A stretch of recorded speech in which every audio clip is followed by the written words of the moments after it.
Tiesiog aš ne visai gerai supratau konferencijos struktūrą ir šiek tiek čia, kad nesvarbu vis tiek liko toks teziškas kalbėjimas ir didžiausias, čia žinoma, dabar laimėjimas man kalbėti po Regimanto Tamošaičio ir po jo tezės. Na, nėra jau taip sunku. Na, nėra jau taip neįmanoma, ką nors suprasti, kaip nors pasirinkti, nebijoti pasakyti, kad škėma man nepatinka ir kad aš nesu net mano sąmonė kenčia įskaitydama ir galbūt aš galiu kažką rinktis kitą. Žiūrėdama ilgai į tą šūkį ar tezę, kuri užrašyta yra, mums prieš akis pagalvojau, kad labai galima čia sujungti ir susiredagavau tą tezę. Keisti saugant ir saugoti keičiant. Ir dar pagalvojau, kad radikalus pokyčių laukimas man yra nepriimtinas ir nieko nenorėčiau radikalių kokių nors dalykų išvysti. Šiuo požiūriu esu naujosios programos redakcijos pusėje, kadangi jį maždaug eina tuo keliu, nieko ypatingai radikalaus nepadarydama. Dabar turiu pasakyti, kad jau studentai, iš tiesų filologai, ketvirtakursiai, per lietuvių literatūros kritikos seminarą pastebėjau, kad apskritai yra klausimų, prie kurių nuolat grįžtama ir grįžtama. Ir kad net kritikoje tie klausimai supasi nuo Sofijos Kymantaitės iki Putino, toliau iki Antano Vaičiulaičio, kol jis jau baigiantis 4 dešimtmečiui, straipsnėje literatūrai stabilizuojantis, užsimena kaip didelę autoritetę Kristiną Skrebutėnienę, dainininkė, 400 dainų iš jos užrašyta ir sako, turime daryti viską, kad kūrybos žodis tautoje nemažėtų, kad dėmesys ir tautosakai nemažėtų. Tai kodėl mes sukamės, einame lyg ratu, grįžtame, gal ir iš tiesų čia yra tai, kaip paaiškino Regimantas Tamošaitis, kad galime į priekį tikrai tik tiek, kiek matome praeities. Ir su nuostaba vėl matai, kad, sakysime, tame pačiame straipsnėje Vaičiulaitis sako, pernai metais be mažų užmų poezija metėsi prie vadinamosios gyvenimo kritikos, prie socialinių ir pilietinių klausimų, kadangi buvo paraginta. Taip, jeigu mes prie ko nors metamės arba prie ko nors metamasi, reikia laukti atoslūgio ir grįžimo. Bangavimo, didžiųjų vandenų dėsnis ir pastebėtas jau Konstantino Sirvydo, kuris čia šiandien nebuvo paminėtas, o priklauso prie mano mylimųjų autorių, nežiūrint to, kad beveik viską apie jį yra pasakęs Darius Kuolys. Bet aš, kai labai gyvenimas taip mums apkarsta, aš vis tiek prisimenu ir mintyse pakartoju punktų sakinį, Marius yra karčios, tai pagyvenimas žmonių labai kartus yra ir pilnas vargų. Marius kasdieną perėjo kraštus ir vėl sugrįžta, arba išsilieja ir vėl iš kraštų sugrįžta, arba atsilieja savo vietom. Taip visi daiktai tos vieto ateit ir vėl pareit, pasirodo ir to jau išgaišta, gema, miršta, darosi ir gadinasi. Kadangi esame iš tiesų Sirvydo erdvėj, tai jo prisiminimas guodžiantis yra man argumentas, kuriuo jungiuosi prie kitų savo kolegų, ginančių mūsų pirmosius tekstus, kaip juos bevadintume. Pamokslininkas, išmintingas, mąslus žmogus, dėstęs lietuvių kalbą Vilniaus universitete, parašęs pirmąjį lietuvių kalbos žodyną, tikriausiai dėl to, kad sprendė metodinius klausimus, kaip mokyti lietuvių kalbos. Ir man atrodo, kad kaip tik jam Sirvydui priklauso pirmojo mūsų mokytojo lituanisto garbė, tragiškas mokytojystės toks pjūvis, nes tikrai tuo metu geso šviesa lietuvių kalbai ir manau, kad Justinas Marcinkevičius pažinimo medyje yra gerai pajutęs sunkią Konstantino Sirvydo likimo potekstę, kai pokalbyje su rektoriumi gali išgirsti tokią frazę, citata: "Kuo greičiau nukirsim tą kalbos negyvą šaką, jau nenešančią vaisių, tuo geriau bus reverendysime valstybės medžių."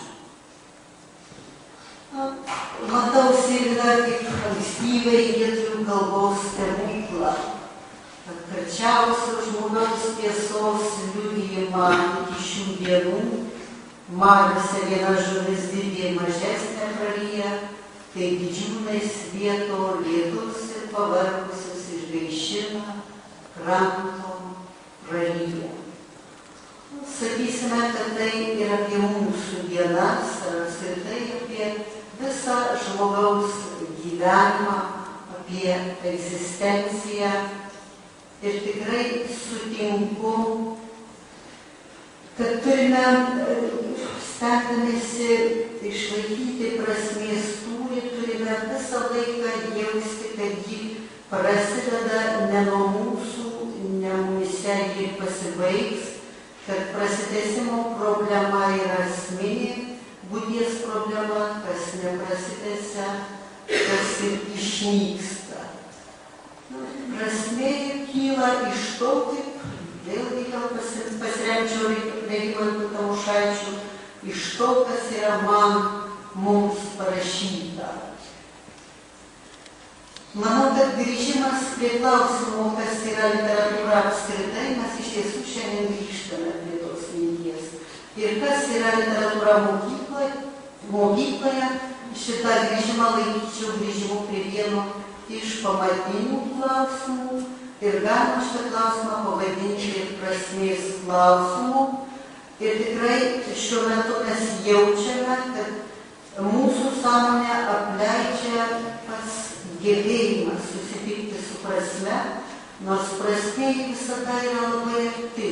Ji negali būti niekur toli, ji yra labai arti ir galbūt kartais mums reikia tarpininkų ir tas tarpininko vaidmuo žmogų susitinkant su prasme nieko geriau negali būti atliktas kaip literatūros. Be abejo, mes šiuo metu jaučiame tą moralinės krizės tarsi veikimą vien dėl to, kad yra apsunkintas žmogaus susitikimas su prasme ir krumpliaračiai tarsi prasisuka, neužkabina. Bet negali būti taip, kad tautos savisaugos instinktas būtų visiškai nusilpęs, nepaisant visų tų praradimų, apie kuriuos mes jau kalbėjome.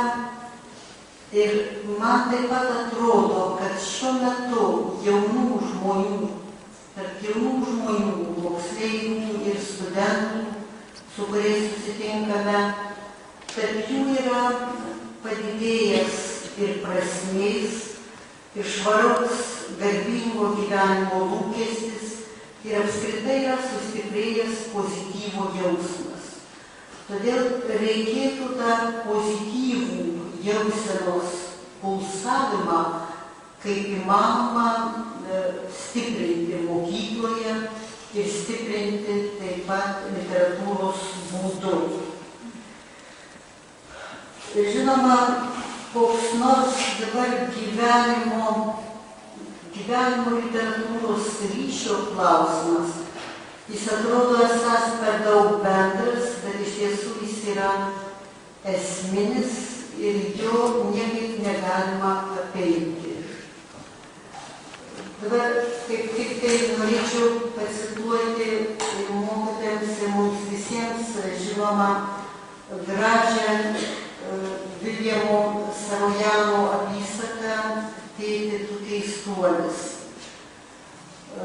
Berniukas klausia savo tėvų apie istoriją, o apie ką žmonijos istoriją. Ir tėvo atsakymas apie tai, kaip mudu su tavim valgom. Vien valgom, jie galima būtų nusakyti ir kitaip. Tu, aš, tavo mama ir sesuo, štai žmonijos istorija. Vyras ir moteris, kurie tampa tėvų ir motina, naujo vyro ir naujos moters. Tik tiek. Visa kita yra aplinkybės, priklausančios ir nepriklausančios nuo tų, kurie tampa tėvų ir motina, prisima už tai atsakomybę. Atsakomybė ir tam tikra ištikimybė tiems, kurie yra buvę prieš mus, matyti yra susiję dalykai. Aišku, turime tikėtis, kad motinos ir tėvų sąvokos neišnyks iš mūsų patirties žodyno ir apskritai žmonijai čia dar užteks sveiko proto, užteks jo ir mūsų Europai, kad visos išimtis bus teisingai, palankiai suvoktos tik kaip išimtys, kurių yra kiekvienoje taisyklėje. Bet galvodama apie tą jaunų žmonių patirtį ir apie literatūros ir mokyklos, ir mokykloje esančių jaunų žmonių patirties sąryšį, su abejone galvoju, ar iš tiesų šiandien sakysime, įsivaizduojant klasę, kurioje ne visi, toli gražu ne visi turi tėvą ir motiną, nors vieną, o dažnai gyvena tik su seneliais ar su giminaičiais, arba ir laikinuose globos namuose, kurių vis daugėja Lietuvoje, Šiauliuose jau įsteigti 4. Taigi nežinau, ar ryžčiausi, sakysime, cituoti broniaus Radzevičiaus Priešaušrio vieškelių žodžius, kad tik tai motinos meilė, akla, beribė, sugeba uždėti įsitikinimą, be kurio neįmanoma nei gyvenimo kova, nei sėkmė, giliai pasąmonėje įdėtą įsitikinimą, kad esi vienintelis, nepranokstamas, būtinas. Čia citatos pabaiga. Arba žodžius, kuriais sakoma, kaip labai augančiam berniukui reikia tėvo. Nors jis atrodytų ir nekažin koks, neuždirbantis, gal ir nevykėlis. Bet galbūt šiandien mes prieiname tą ribą, kai jau yra būtina nebijoti pačią literatūros tekstu ir skaudžiai sužeisti, siekiant sustiprinti jį įmanoma ne tik dabartinius, bet ir būsimuosius motinas ir tėvus. Sužeidimas, perspėjimas literatūra. Literatūra yra perspėjimas ir tam tikras įspėjimas sąmonei, kas gali atsitikti, kas nutiks, neišvengiamai tikriausiai ir tave, kaip tai yra ištikę daugelį prieš tave. Tas perspėjimas, kurį mūsų literatūra yra, visa klasika yra išrašusi tą perspėjimą. Palikti, nemylėti, neglaustyti vaikai, liks silpni jų laukiančioje gyvenimo kovoje. Ir šitie vaikai ir savo tėvams nebus nei parama, nei ramstis.